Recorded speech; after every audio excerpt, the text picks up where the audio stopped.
Kao što sam mnogo puta do sada isticao da je Niš konačno postao jedno veliko gradilište i to će biti, nadam se, naša trajna aktivnost i opredelenje. Danas će biti završen bulevar Nikole Tesle. Uradili smo svu infrastrukturu koja je bila neophodna od polaganja distributivnih, odnosno električnih 10 kV vodova, kolektora, svih priključaka koji su bili značajni za ovaj velelepni objekat koji će u narednih 10-ak dana biti skoro završen potpuno i gde danas u nedelji imamo stotine radnika koji rade na kompletnoj kako pratećoj infrastrukturi i parternom uređenju, tako i na samom objektu kada su u pitanju unutrašnje prostorije i instalacije. I pravo je zadovoljstvo vidjeti ovakvu sliku grada Niša i ne samo na ovoj lokaciji, nego danas na više lokacija i nadam se svakog dana na sve više i više lokacija. Idemo na Palilulu, idemo prema selima, idemo na Vojvode Mišića, otvara se, znači novi radovi se otvaraju i tako ćemo raditi svakog dana.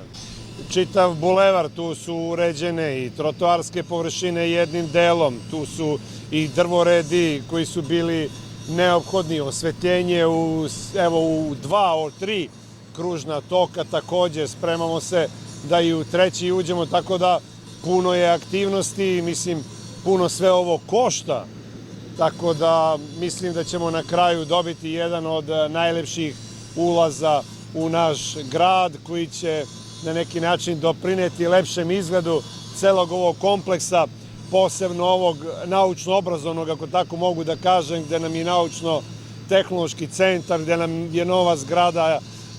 elektronskog fakulteta, novi studentski dom, stanovi za pripadnike snaga bezbednosti, start-up centar, a nadam se tokom godine da ćemo gore sa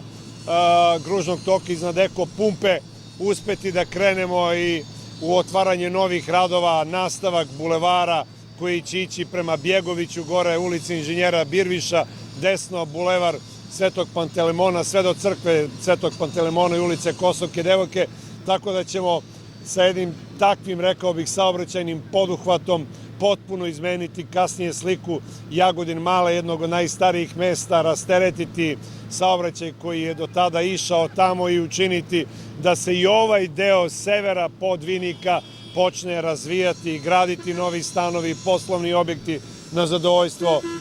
svih građana Niša. Pa evo, koristimo nedelju, dan sa manje saobraćaja, da konačno završimo sve radove na bulevaru Nikola Tesla. Mnogo smo ulagali, jedan od najvećih projekata u gradu što se saobraćajne infrastrukture tiče. Bulevar u dužini od 2,5 km u potpunosti rekonstruisan sa izgradnjom 3 nova kružna toka, najmodernija saobraćajnica u gradu, eto danas se završava.